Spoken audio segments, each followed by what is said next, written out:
الحمد لله نحمده ونستعينه ونستغفره ونؤمن به ونتوكل عليه ونعوذ بالله من شرور أنفسنا ومن سيئات أعمالنا من يهده الله فلا مضل له ومن يضلله فلا هادي له ونشهد أن لا إله إلا الله وحده لا شريك له ونشهد أن سيدنا وسندنا ومكينا ومدنينا ومولانا محمدا عبده ورسوله أما بعد أعوذ بالله من الشيطان الرجيم بسم الله الرحمن الرحيم يا أيها الذين آمنوا ادخلوا في السلم كافة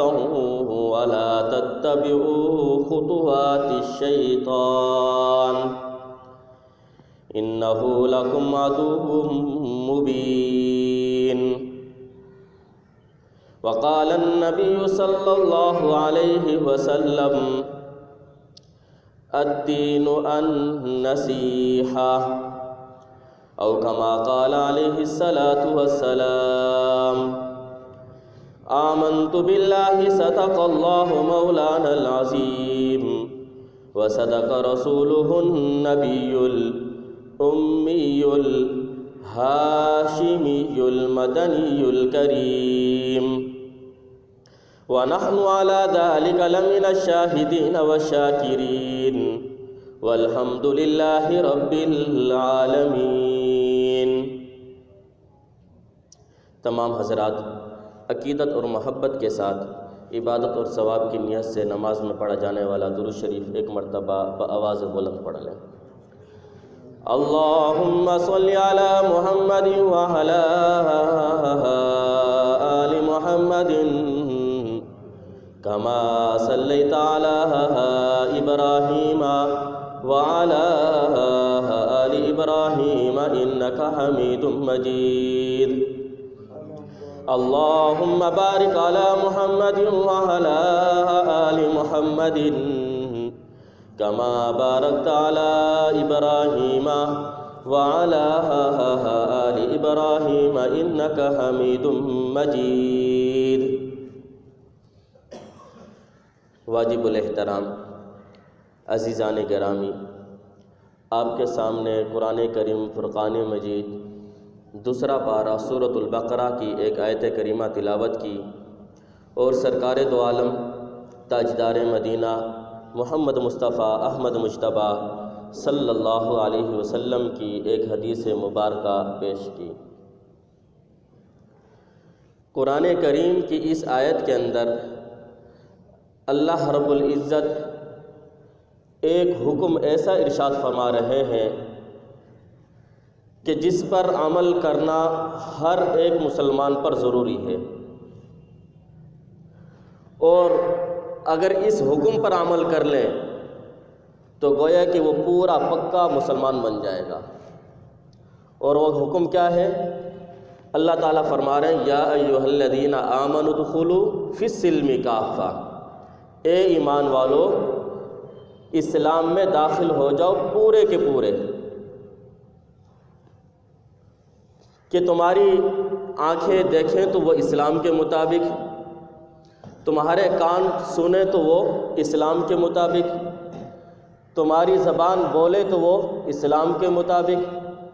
تمہارے ہاتھ پکڑیں تو وہ اسلام کے مطابق، تمہارے پاؤں چلیں تو وہ اسلام کے مطابق، تمہارے پیٹ میں لقمہ آئے تو وہ اسلام کے مطابق، اور تمہاری جیب میں پیسہ آئے تو اسلام کے مطابق، یعنی گویا کہ پوری تمہارا اوڑھنا بچھونا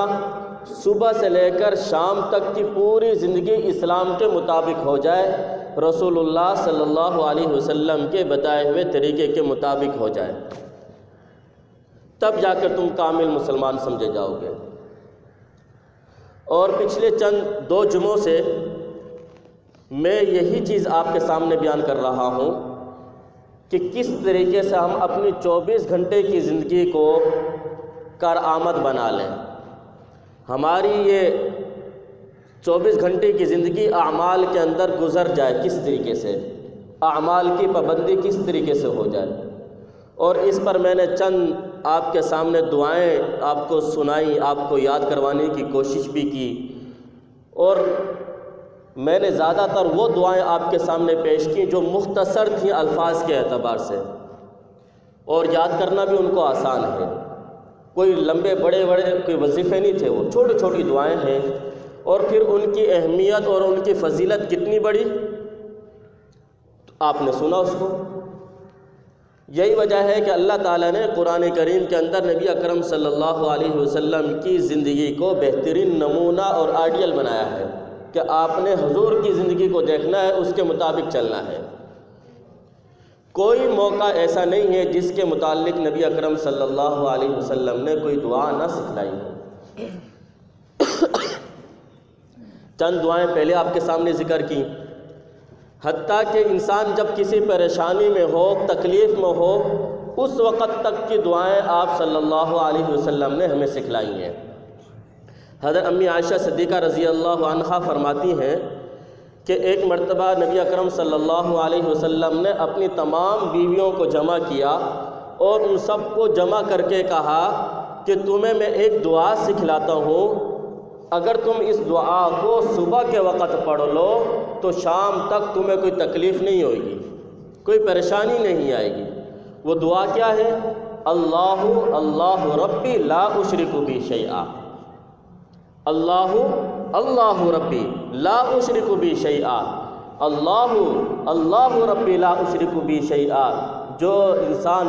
صبح کے وقت اس کو 3 مرتبہ پڑھ لیتا ہے، اللہ تعالیٰ، نبی اکرم صلی اللہ علیہ وسلم نے فرمایا اللہ تعالیٰ اس پر کوئی تکلیف نہیں پہنچائیں گے، اس کو کوئی تکلیف نہیں پہنچے گی۔ کتنی مختصر سی دعا ہے۔ تو موقع موقع کی دعائیں کہ انسان کسی بھی صورت میں ہو، اس کے کچھ نہ کچھ جو ہے دعائیں آپ صلی اللہ علیہ وسلم نے سکھلائی۔ اسی طریقے سے بعض دفعہ بعض لوگ پوچھتے ہیں کہ بڑے بڑے وظیفے پڑھ رہے ہوتے ہیں بیٹھے ہوئے، کیا ہے بھئی؟ قرضہ ہے۔ اب قرض سے نجات کے لیے دعا سکھلائی گئی ہے کہ ایک مرتبہ ایک شخص حضرت علی رضی اللہ عنہ کے پاس آیا اور آ کر کہا کہ حضرت میری کچھ مدد کر دیجئے، میں پریشان ہوں، میں قرضے کے بوجھ کے اندر دبا ہوا ہوں، آپ میری کچھ امداد کر دیں، میرے ساتھ تعاون کر دیں تاکہ میرا قرضہ اتر جائے۔ تو حضرت علی رضی اللہ عنہ نے کہا کیا تجھے میں کوئی ایک ایسی دعا نہ سکھلا دوں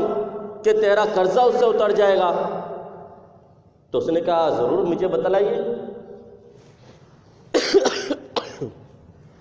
تو حضرت علی رضی اللہ عنہ نے ایک دعا سکھلائی اور وہ بھی بڑی مختصر سی دعا ہے، اللہم اکفنی بحلالک عن حرامک واغننی بفضلک عمن سواک۔ کہا کہ اس دعا کا اہتمام کرو اور قرضہ اتارنے کی کوشش میں لگ جاؤ، اللہ تعالیٰ اسباب پیدا کریں گے کہ تمہارا قرضہ اتر جائے گا۔ اور یہ دعا اتنی جامع ہے اور علماء نے اس پر تجربہ بھی کیا ہے کہ کوئی آدمی قرضے کے بوجھ تلے اگر دبا ہوا ہے تو وہ اس دعا کا اہتمام کرے، صبح اور شام اس دعا کو 3 مرتبہ پڑھے، چند دنوں کے بعد اس کو پتہ چلے گا کہ میرا قرضہ کس طریقے سے جو ہے آہستہ آہستہ اتر رہا ہے، پتہ ہی نہیں چلے گا، اس پر بوجھ بھی نہیں آئے گا اس پر۔ اسی طریقے سے نبی اکرم صلی اللہ علیہ وسلم نے کچھ دعائیں سکھلائی ہیں جسم کی تھکاوٹ کی۔ بعض دفعہ گھر کے اندر خواتین کہتی ہیں کہ پورے دن کام کیا، تھک جاتی ہوں،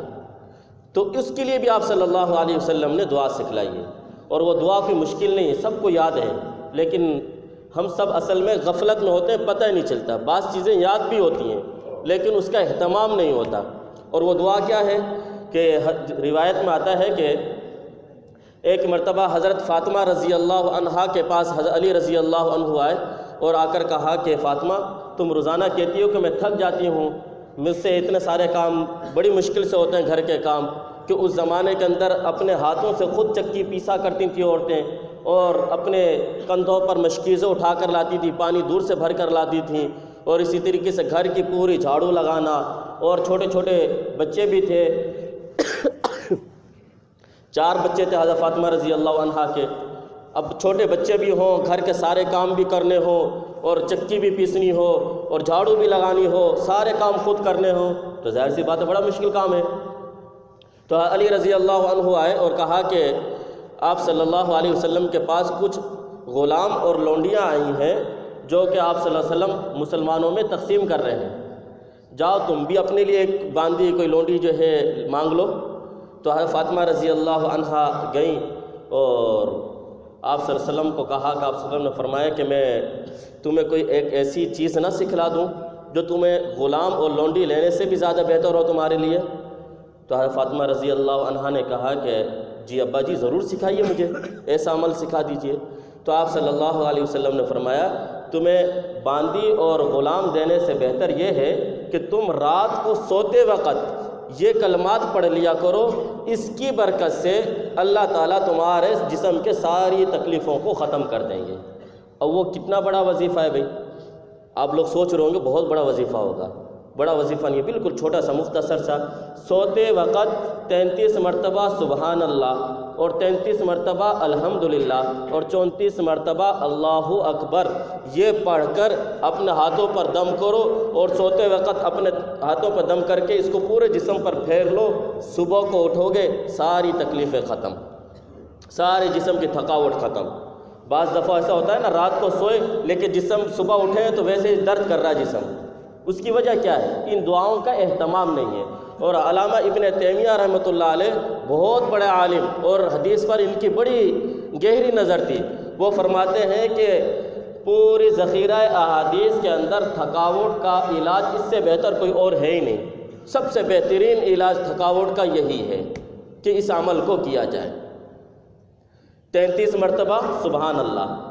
33 مرتبہ الحمدللہ، اور 34 مرتبہ اللہ اکبر، یہ ایک تسبیح ہو جاتی ہے، اس کو پڑھو اور اپنے ہاتھوں پر دم کرو، جسم پر پھیر لو، صبح کو اٹھو گے ساری تکلیفیں ختم،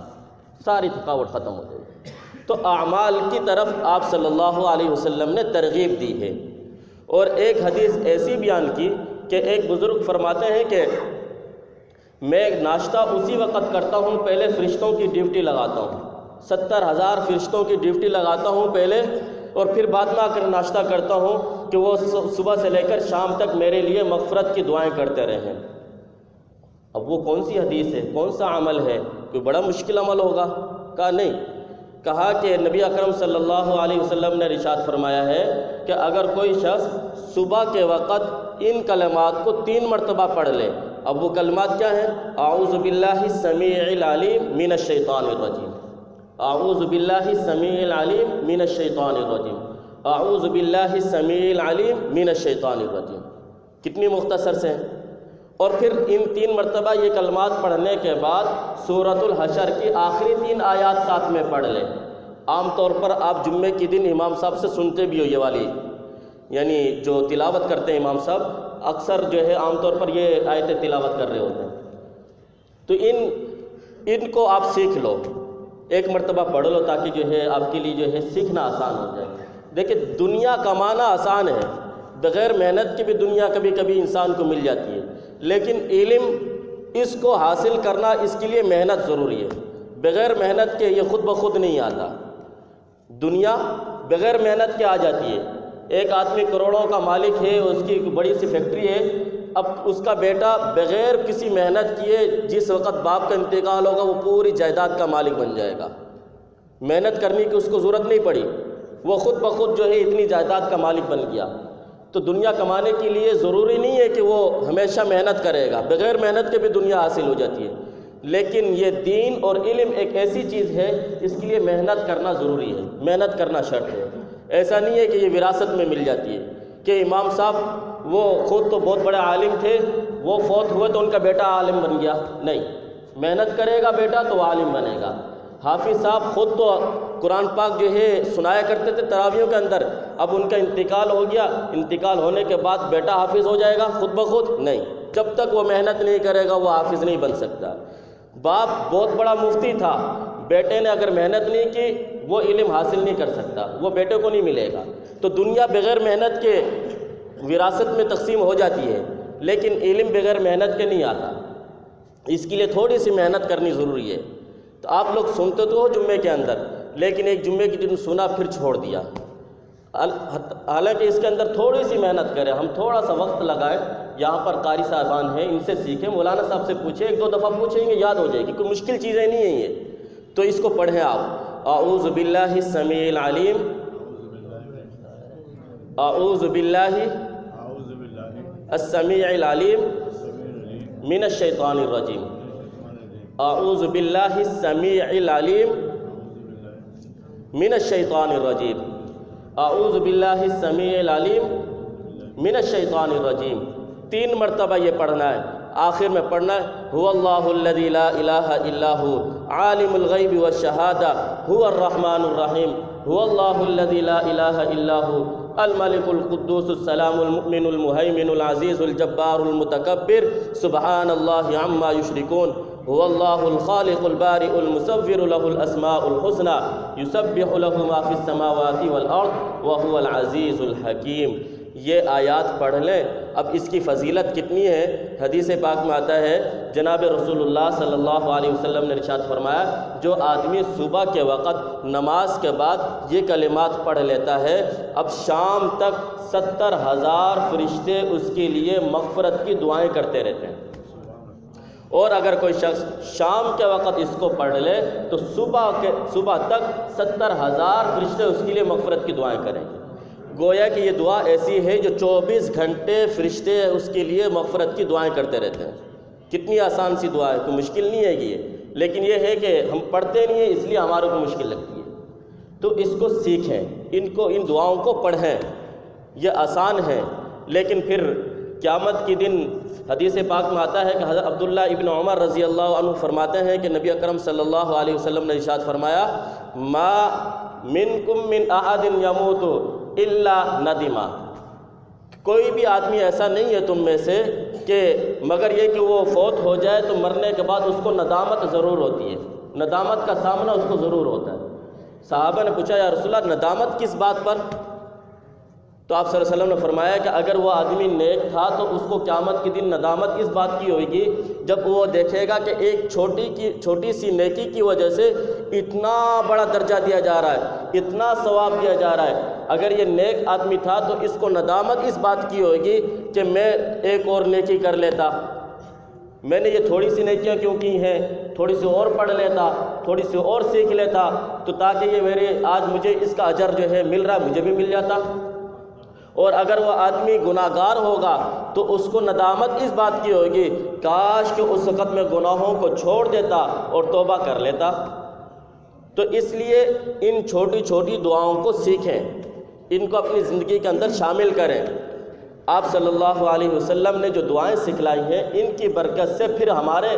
گھر میں کیا فائدہ ہوگا؟ حدیث پاک میں آتا ہے، جناب رسول اللہ صلی اللہ علیہ وسلم نے ارشاد فرمایا، آخری بات ذکر کر رہا ہوں کہ آپ صلی اللہ علیہ وسلم نے ارشاد فرمایا، جب کوئی آدمی گھر میں داخل ہو، جب کوئی آدمی گھر میں داخل ہو اور داخل ہوتے وقت گھر میں داخل ہونے کی دعا پڑھ لے، گھر میں داخل ہوتے وقت کیا کر لے بھائی؟ دعا پڑھ لے۔ بالکل چھوٹی سی دعا ہے، اللہم اسألک خیر المولج و خیر المخرج بسم اللہ ولجنا بسم اللہ خرجنا وعلی اللہ ربنا توکلنا، آسان سی دعا ہے۔ یہ دعا پڑھ لے گھر میں داخل ہوتے وقت اور گھر والوں کو سلام کرے، خواہ گھر میں کوئی ہو یا نہ ہو،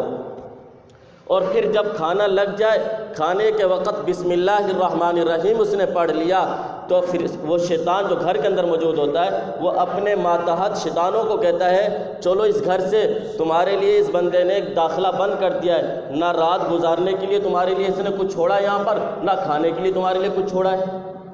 تو وہاں پر شیطان کا داخل ہونا ختم بند ہو جاتا ہے۔ اب یہ دعا کی برکت ہے، ہم لوگ دعا پڑھتے نہیں ہیں، پھر بعد میں پچھتاتے ہیں کہ پتہ نہیں کیا گھر میں جاتا ہوں تو ایک دم لڑائی کا ماحول ہو جاتا ہے، لوگ بتانے کے لیے آتے ہیں ہمیں کہ مولانا صاحب گھر میں جاتے ہیں پتہ نہیں کیا مسئلہ ہے، اتنی پریشانیاں ہو جاتی ہیں، وہاں پر گھر میں جو ہے ایک دم لڑائی کا ماحول بن جاتا ہے، کیا وجہ ہے؟ کسی نے کچھ کروا تو نہیں دیا؟ کروایا کسی نے کچھ نہیں ہے، لیکن کیا ہے، ہم اپنے ہاتھوں سے پکڑ کر شیاطین کو اندر گھر میں لا دیتے ہیں، شیاطین کو گھر میں جو ہے بٹھاتے ہیں کہ بیٹھ جاؤ آرام سے، ہم نے تو دعا پڑھنی نہیں ہے، تم آرام سے بیٹھے رہو، پھر جو ہے جو تم نے کرنا وہ کرو۔ تو ان دعاؤں کو سیکھیں، چھوٹے چھوٹے سے اعمال ہیں، اس کے فائدے بہت زیادہ ہیں۔ اللہ تعالیٰ ہمیں ان پر عمل کرنے کی توفیق عطا فرمائے۔